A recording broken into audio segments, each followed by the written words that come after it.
Introducing PerformOEE Smart Factory software from OEEsystems International. And they're up to the digital dashboard, which is where we configure what we call fit for purpose dashboards for review. So for example, many companies would have a shift handover report, a daily meeting. They might have an operations review meeting daily, an engineering review meeting daily, or you might have a group team meeting like daily management review and improvement team review. So to run one of these reports, what you do is you select your date range. So I'm just going to take today, for example. And when I run it today, and I'm just going back here and select my report back and run a shift handover report, it will give me a report as to what's happened so far in this shift today. And in this here, I can see, look, you can see there's 3 or 4 reports here. I'm able to go through these reports one by one. So I'm able to see here, this is my product output. This is my OEE analysis by work center. And this is my Pareto. So you can imagine for a shift handover report, you want to have a fairly quick handover report that is able to touch on what you produced, how each of your work centers actually performed, and there you can see how long each line was running, and the color coding is some of your 6 losses. I can then look at that by percentage to normalize the OEE there. So I can see there's a lot of planned downtime. This dark blue here is planned downtime. This light blue here is unplanned downtime. So that's telling me how well my different work centers performed.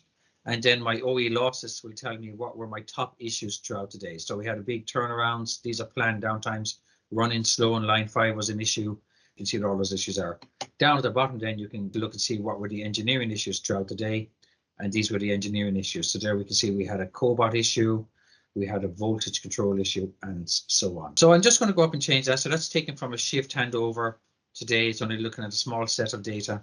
But this obviously rolls up into continuous improvement review as well. So to run a continuous improvement review, I'm just going to go back into digital dashboard and just go up here. I'm going to select a bigger date range, and I'm going to take, there's a management review date range here, which is taking a period of just over 3-4 months. And I'm going to run, the report I'm going to run is an improvement team review. And what it does is it brings in my reports. So I've got 4 reports in here, for example, that just set up to look at. In my dashboard, I can configure this report to look different ways. So this is showing me my main report and the main focus window here with thumbnails for my other reports over here. And I can obviously bring into main feature by clicking on a report over here. That will bring that report into the main view there. I can change this to a list view. A list view will then just give me one report, one underneath each other. I could change this to a total thumbnail view. And then I could also change this to a presentation view. And the presentation view will start looping through. So you can imagine this could be in a large screen. It would start looping through these charts one by one, giving the information. But I'm just going to stop this presentation and I'm just going to go back here to this chart. So this chart here is giving me my OEE. Everything on this chart is clickable and means something. So the purple or the pink bar over here represents my actual production time, my operations time. My green bar here represents availability. So this is telling me we were running for 10,417 hours out of a possible 27,000. So my availability is a low 38%. The dark blue is my planned downtime.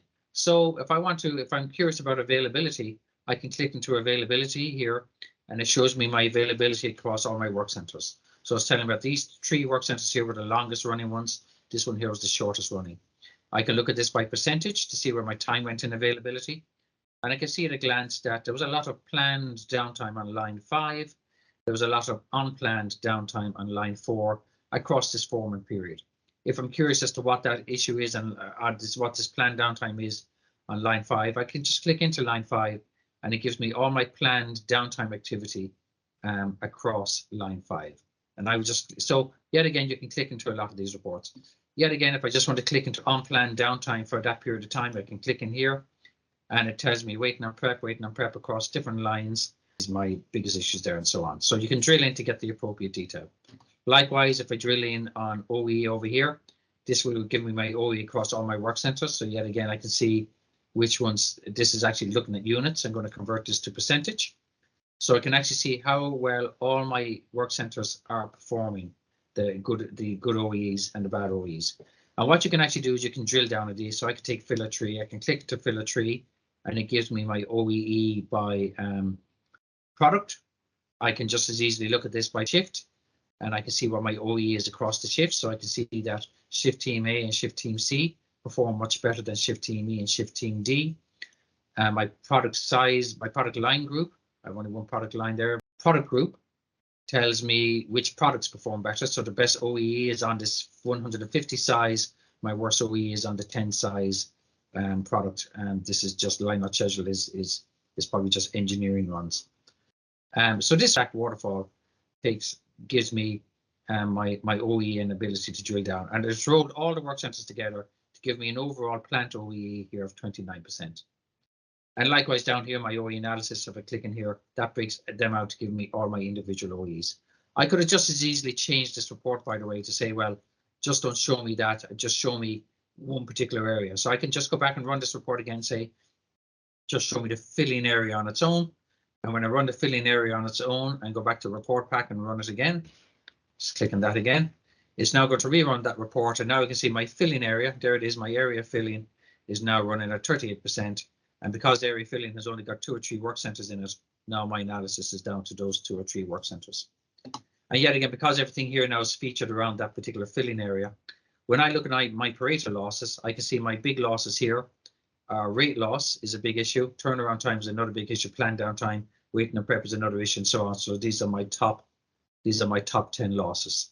And yet again, I can feature this. I can look at top 50. I look at all of them. I can look at different categories. I can look at a specific product if I wish. It's grouped by root cause, but I can actually look at this by work center and root cause as well if I wished.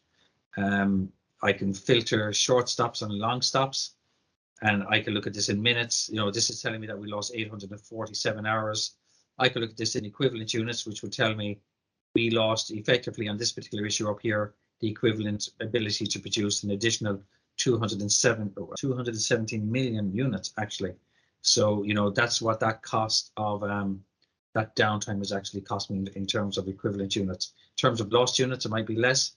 It tells me that it's 3 million. So whatever the conversion is in the equivalent units. So it deals with equivalent units and so on. So if I'm looking for an opportunity for improvement, I would get further analysis and do some improvement opportunity. So what I would do is I would probably pick on a particular downtime reason here. So I'm just going to pick on something like up turnaround 5, click on that. And what this will give me is this will give me a complete Pareto analysis of this particular downtime reason. So this is telling me, for example, the average time for operations turnarounds is 139 minutes. But I can see from this chart straight away that we can actually quite frequently do it in a lot less time, like 82 minutes.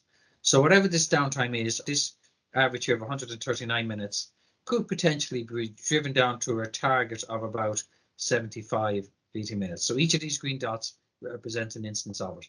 These yellow bars represent the average time, and you can see they're actually working on the issue. They've gone from an average here of about 144, and they've managed to get it down to 113. They managed to get it down to 89 as they do their improvement. And yet again, you can see the information coming out here, where how often this issue happens and how much time they lose. So it happened 11 times in week 41, costing them in excess of 22 hours, up to last week where we had 3 events of this same thing, and it cost them about 10 hours. This is by work center. It's only on line 5, but if it was other work centers, then it would compare that downtime reason across that. My mean time between failure for that particular issue, and then I can actually profile this by my shift. So it's telling me here the shift team C actually are the best team at actually doing this operations turnaround. They do it in an average time of 106 minutes versus 149 and 159 minutes. So this is probably an operational related event that can be tackled by possibly learning what shift team C do better than the other shift teams. And then down here we got products. You can actually see the analysis by products. So this seems to be a particular problem where we're dealing with 100 size bottles. So that might be an opportunity for improvement there, and so on. And then as you go down, you can see we give you a data grid of all the background data that goes with that. You have the ability then to filter what columns you want in this data grid. You have the ability to export this data grid and so on. So if I just close this screen here and go back to the main screen, next one is my trend. So the green bar represents my OEE for each of the weeks. The red bar is my target. The dash bar here is my rolling average, which is set to be an 8-week rolling average. And in these reports, you have the ability to go up here and export as an image, or you can export the data as a CSV or an XLS file as well. And that is the digital dashboard. The other area we can look at is there is a detailed reports dashboard as well. So if we go into the detailed reports dashboard, the system will give me a whole list of different reports. So yet again, what I can do is I can go up here, I can select a a date range. I'm just going to go back in and select the management review date range here. I'm just going to look at a category report. So I'm going to select an OEE trend. I want to look at a performance trend. I want to look at an OEE summary pie chart.